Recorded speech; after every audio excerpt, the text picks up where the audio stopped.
Bradford, and they generally found her husband, a dashing, wealthy black business owner, hard to resist when he laid on his charms. But she had learned that Alicia was married, so Barbara thought it was safe. Alicia's young Hispanic husband picked her up and dropped her off for work every day. But this young man, with a short afro and goatee, was not Alicia's husband. The saddest part was that Barbara didn't dare fire the woman, even now, even after this. Who would do the laundry, make the beds, and cook the meals? She couldn't possibly keep a 7-bedroom, 8-bath home clean herself. She would call and have the agency send a replacement as soon as possible, but for now, she wanted Alicia to get to work. Barbara turned her attention to the young man. "You," she exclaimed between clenched teeth. "Get out of my house, now, and use the back entrance." Barbara pointed hastily toward the kitchen door, and he ran past her.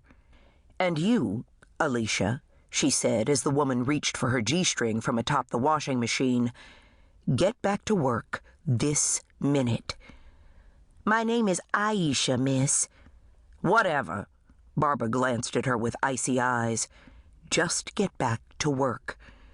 And pick up my damn Pratesi sheets off the floor." Barbara stormed out and raced to the front door just as the chime rang for the 3rd time. "Slut," she murmured as she yanked the sponge rollers from her hair. She took a deep breath to calm herself, then opened the door only to see a courier heading back down the walkway. He turned when he heard her, ran back, and handed Barbara a letter-sized envelope. It was a rich cream-colored linen paper with a gold-embossed script addressed to Mr. and Mrs. Bradford Bentley of Silver Lake, Maryland. Barbara thanked the courier and shut the door against the chilly spring air. She turned the envelope over. There was no return address.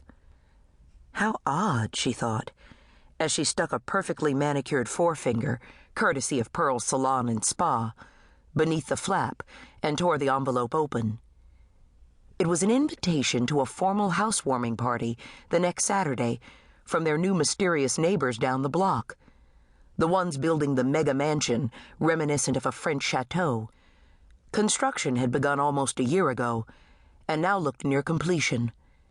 Everyone in Silver Lake was talking about the mansion, but Barbara had never met the owners, and neither had Bradford or any of her other neighbors as far as she knew. That was strange in itself. Normally, when someone was building a new custom house in Silver Lake, they were frequently in and out, keeping a close eye on the construction. But with these new neighbors, all Barbara had seen was an endless stream of trucks and construction workers climbing the hill to the site.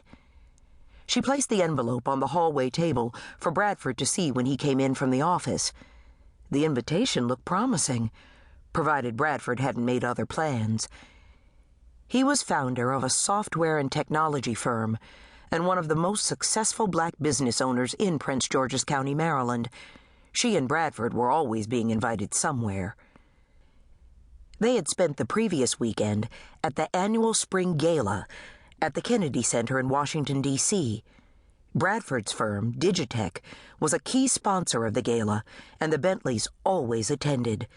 This year, the event was a tribute to Duke Ellington, and it was a splendid weekend, filled with receptions, performances, cocktails, and dancing. The highlight for Barbara was when the gala chairman introduced her to singer Nancy Wilson. Barbara hoped they were free for the housewarming party. The new mansion was shaping up to be the largest home in Silver Lake, and she was dying to see it.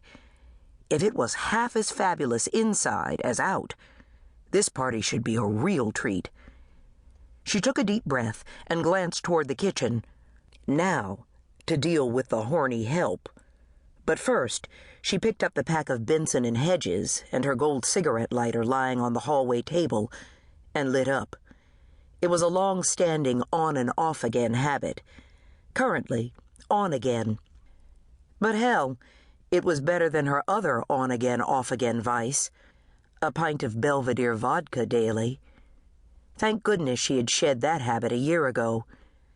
Still, she needed something to get her through the days. She took a long drag and exhaled as she walked down the hallway.